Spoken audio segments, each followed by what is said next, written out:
começar o vídeo reclamando. Aquele lembrete para as editoras, pelo amor, querem vender capa de filme, série, não sei mais o que, beleza, deu muito certo, vamos fundo. Mas por favor, não tirem as capas originais de linha, sério. E dando continuidade aos vídeos dos livros da série Outlander aqui no canal, bora comentar do segundo volume, A Libélula no Âmbar? Então fica comigo nesse vídeo para conversarmos um pouco mais. Simbora! Fala pessoal, como vocês estão? Eu sou o Júnior Cravador, esse é o meu canal onde vamos falar de séries, filmes e livros. Se é novo por aqui, seja muito bem-vindo. Eu te convido a se inscrever e ativar o sininho para não perder nenhuma notificação dos conteúdos que saírem daqui pra frente. Ainda mais se você gosta de Outlander, aqui no canal tem muito conteúdo, vou deixar a playlist aqui só dessa série, dá uma conferida aí. E se gostar do vídeo, já deixa aquele like para entender que vocês gostam desse tipo de conteúdo e sempre posso trazer mais, certo? Gente, depois de um bom tempo, né, retornei agora aqui no canal com as análises dos livros de Outlander. Tava devendo, eu sei, acho que até já faz uns 2 anos que eu fiz a análise da Viajante do Tempo. Tempo. E até confesso que eu preparei o conteúdo desse livro aqui fazia alguns meses, mas aí estreou a 6ª temporada do seriado, foquei naquele conteúdo e acabou que a análise aqui ficou sendo adiada. Mas hoje estamos aqui para falar dele. Aí já aviso aqui, ó, que eu tô preparando o conteúdo do terceiro, tô acabando, então logo mais também já sai um vídeo sobre ele. Bom, com toda certeza esse segundo livro é um importante capítulo na narrativa contada, trazendo eventos muito significativos que acarretam em grandes consequências na história em si, como na trama dos nossos protagonistas. O que acontece aqui é tão significativo que muda a dinâmica da série toda pra frente. Esse livro fecha o primeiro ciclo dessa história, traz esse encerramento da juventude da Clary e do Jaime e abre um gancho para que um novo momento se inicie. E um ponto forte aqui é que temos esse tom constante de urgência e apreensão, porque é um evento que tanto os personagens quanto a gente, leitor, já sabemos que irá acontecer, que é a Batalha de Culloden, e assim como a Claire, nós vamos nos apegando àquelas pessoas, o povo escocês que ela convive, e pelos registros essa batalha será terrível. O peso da sombra de Culloden a todo momento passa aquela impressão de que algo muito ruim vai acontecer, principalmente com o Jaime. E esse tom de urgência presente nesse livro já é algo construído lá no livro anterior, e aqui só intensifica. E não adianta, a gente fica aflito pela segurança dos nossos principais. Assim, ó. Bom, mas falando do enredo, esse livro é bem definido, dividido em 2 partes bem claras. No primeiro momento acompanhamos a Claire e o Jaime em Paris, tentando a todo custo impedir o príncipe Charles de levar à frente o seu plano de reconquistar a Escócia, e no segundo momento temos o fracasso deles, caindo a ficha de que por mais que eles tentem, a história já está escrita. E assim seguimos com toda essa preparação da tão temível batalha. E assim, eu confesso que eu comecei Outlander assistindo o primeiro seriado, depois eu fui ler os livros. Já deixa aqui nos comentários se vocês também, ou ao contrário, vocês começaram pelos livros e depois foram ver a série. E quando veio essa mudança de cenário, essa ambientação da França, me deixou meio assim, quero Escócia novamente. Mas depois compreendi essa necessidade de novos ares, e hoje eu percebo que foi um momento bem legal. Pudemos conhecer novos lugares, novos personagens, novos costumes, culturas, e apesar da trama na França soar mais como fofocas de palacete, passando aquele ar bem entre aspas de civilidade, somos evoluídos e não sei o que, muitas situações tensas ocorrem com o nosso casal ali, e é notável um lado místico, todas as crenças presentes nessa terra, como por exemplo a Dama de Branco, a Pedra que alerta do veneno, debate de religião, ocultismo. E sobre os nossos personagens tão queridos, temos aqui a evolução do Jaime e da Claire como casal, como família. No primeiro livro eles lidam muito com a questão do casamento, adaptar um ao outro, as visões diferentes que às vezes conflitam, principalmente nesse contraste de épocas, a Claire se moldando ao passado. E nesse segundo livro vemos essa relação tomando novos desafios, os dois tendo que trabalhar muito em conjunto, e a família aumentando. Eles agora não se veem responsáveis por proteger apenas um ao outro, mas um filho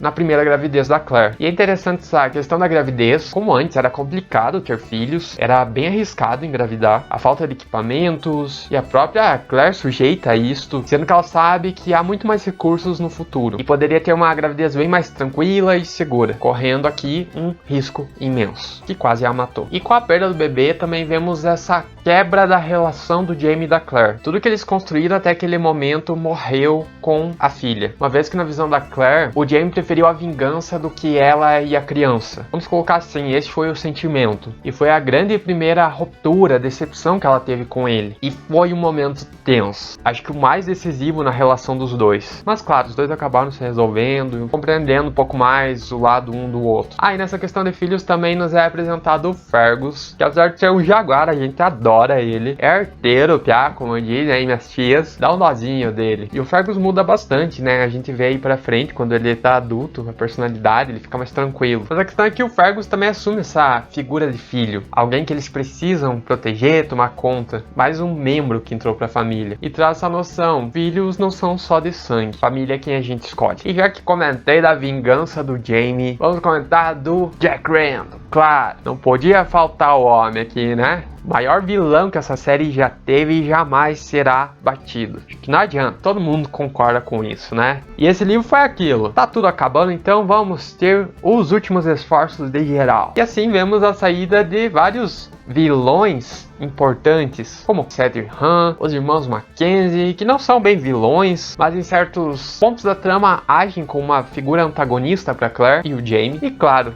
o Jack Randall, que morre e sai da série. E no meu ponto de vista, eu acho assim até um pouco cedo para um vilão como ele sair, dar adeus. Até achei bem estranho a primeira vez que eu me deparei com essa notícia. Foi um pouquinho arriscado por parte da autora tirar esse personagem, até porque não conseguiu trazer nenhum vilão à altura pra frente, e ele era alguém importante nesse enredo, era uma forte ameaça para os nossos principais. Mas o mais legal é que o Jack Randall, até comentei aqui no canal antes, que ele é aquele tipo de vilão que, mesmo não estando presente, ele sempre tá ali. Ele conseguiu marcar os dois para sempre, principalmente o Jamie. Por mais que tenha morrido, ficará na lembrança eterna. Ele atingiu aqui, ó, ordináriozinho, né? E outro ponto a destacar nesse livro sobre ele, que apesar de ser construída toda essa figura tão ameaçadora, tão brutal, sem sentimentos, nos é revelado um lado mais humano do Randall, ao trazerem seu irmão mais novo. Aí observamos que ele, para outras pessoas, apresenta uma imagem muito diferente. É visto como uma pessoa boa, que tá pronto para auxiliar e se sacrificar pela sua família. E até soa como um choque para Claire quando ela vai ajudar a cuidar do irmão caçula. Não a julgo, quem imaginaria, né? Bom, nessa obra também temos temas bem interessantes, como debaterem muito sobre a validade da justificativa de matar alguém por uma crença. Como a Claire expõe sobre o Charles, que ela chega a cogitar que se ele morresse, isso salvaria a vida de muitos inocentes, e se essa seria uma justificativa forte para cometer um ato desses. Então é legal ver essas dúvidas nos nossos personagens principais. Como no desespero eles começam a cogitar, tomar atitudes que tanto abominam e criticam. Enfim, um comentário aleatório. Ao ler Outlander a gente percebe como é importante a gente saber de história. Vai que um dia voltamos no tempo. Aí lascou.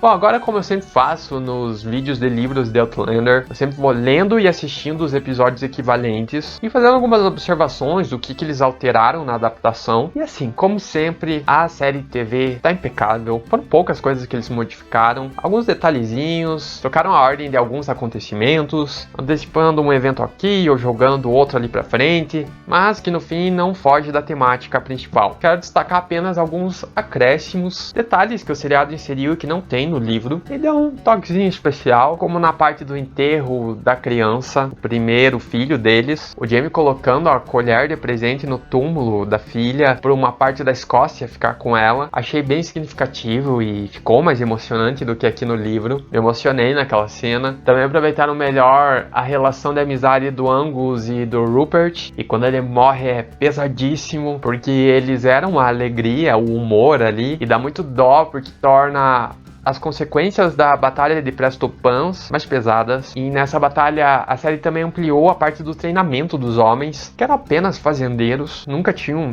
lidado com armas, então eles trazem esse dilema, e também mais a fundo os traumas da Claire, que surgem quando ela tá ali no acampamento com o Jaime, e ela lembra da guerra que enfrentou no seu tempo, e não podemos esquecer que a Claire tem uma carga, todo um histórico de ter presenciado coisas terríveis na guerra, não é a primeira vez que se depara com isso, então claro que ela ficaria traumatizada. Outro ponto que gostei no seriado é com relação ao Murtagh. Eles aumentaram o papel do personagem, que é alguém que eu gosto muito. Ele traz essa figura de aconselhamento e suporte pro Jaime, e também ficou muito bom eles contarem pra ele sobre a Claire, darem esse voto de confiança. Só um ponto que eu fiquei meio assim na adaptação é quando a Claire manipulou a relação da Mary com o irmão do Jack Randall. Foi desnecessário e prepotente da parte dela, mas ao mesmo tempo traz um lado errôneo da Claire e de certa forma humano. Ela tá propensa a errar também. Por mais que suas intenções sejam boas, nem sempre ela tá fazendo o correto. E nessa segunda temporada também tivemos um episódio escrito pela própria autora, a Diana. Foi o episódio de número 11, aquele que a Claire é levada lá pra casa do Cedric Han. E no livro também compreendemos um pouco melhor essa relação do Jaime com o pai, seu irmão que morreu, a família em si, o que é compreensível, claro, na série eles não vão ter tempo pra falar de tudo, então aqui no livro traz essa maior noção, até da Claire com o tio Lamb dela, ou quando ela joga na cara do Colum, tudo que ele fez ela passar no livro anterior. Enfim, como considerações finais, já de cara ao abrirmos o livro, nos deparamos com essa linguagem em terceira pessoa, que é exatamente para trazer esse ar de a história não pertence apenas a Claire e o Jaime, como vinha sendo contado em primeira pessoa, do ponto de vista da Claire, e essa nova linguagem cumpre exatamente com este papel, e que agora temos mais personagens em foco e o modo como eles enxergam tudo isso que a Claire viveu e agora vive é distante, eles não conhecem sua trajetória. E ficou bem interessante essa jogada da autora em começar o livro lá no futuro, trazendo esse impacto de que algo deu muito errado e por isso a Claire retornou para sua época, que o Jaime está morto e que eles têm uma filha. Dá assim um ar de indignação e faz a gente querer saber o que rolou, que loucura é essa? Pera aí!